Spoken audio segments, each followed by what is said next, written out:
सुबह सपा के राष्ट्रीय महासचिव अरविंद राजभर ने बिहार चुनाव को लेकर बड़ा ऐलान कर दिया। उन्होंने कहा कि सुबह सपा बिहार में 153 सीटों पर चुनाव लड़ेगी और कल प्रेस कॉन्फ्रेंस कर प्रत्याशियों की घोषणा की जाएगी। राजभर ने दावा किया है कि आरजेडी का 5 सीटों का प्रस्ताव ठुकरा दिया गया, जबकि एनडीए की ओर से एक भी सीट नहीं दी गई। उन्होंने कहा कि हमारे कारण बिहार में बीजेपी जीत भी सकती है और हार भी सकती है। राजभर ने संकेत दे दिए हैं कि कई बड़े चेहरे सुबह सपा से चुनावी मैदान में उतरने के लिए तैयार है। भारतीय समाज पार्टी लगभग 19 साल से बिहार में अपने संगठन को बढ़ा रही है। कार्यक्रम, सभा, जनसभा, रैली करके अपना शक्ति प्रदर्शन करती रही है।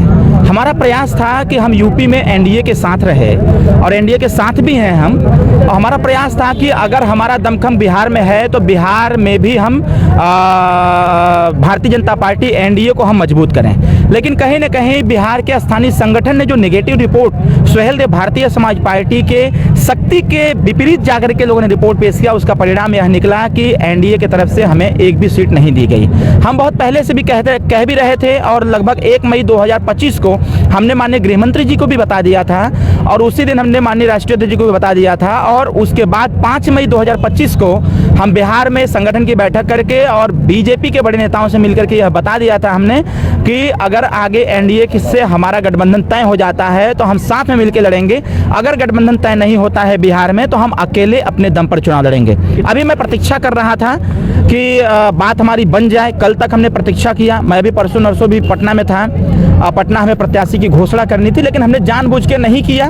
बस मैंने आवश्यक बताया कि मैं इतने प्रत्याशियों का लिस्ट जारी करूंगा, लेकिन मैं पहले अपने तरफ से कोई गलती मैं नहीं चाहता था। इसीलिए हमने एनडीए के शीर्ष नेतृत्व का इंतजार किया। जब रिस्पांस नहीं मिला तो हमने यह तय किया कि सुहेलदेव भारतीय समाज पार्टी 153 सीटों पर चुनाव लड़ेगी। क्या किसी के साथ गठबंधन होगा?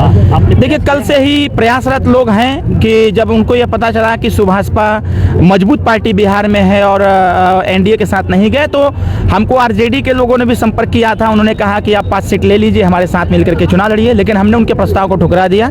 हमने कहा आरजेडी से बात नहीं करनी है। बाकी अभी हेमंत सोरेन जी भी कल रात को हमारी उनसे वार्तालाप हुई, माननीय मुख्यमंत्री झारखंड, उनसे भी बातचीत मेरी हुई। फिर वहाँ और कई पार्टियां हैं, तेजस्वी जी से भी मेरी, तेज प्रताप जी से भी बात हुई है और संभवतः शाम तक सारी चीज़ें अपडेट हम ले लेंगे और शाम तक हम पटना भी चले जाएंगे। कल हम बड़ा प्रेस कॉन्फ्रेंस करके और सुहेलदेव भारतीय समाज पार्टी के प्रत्याशियों की कल घोषणा भी हम करेंगे।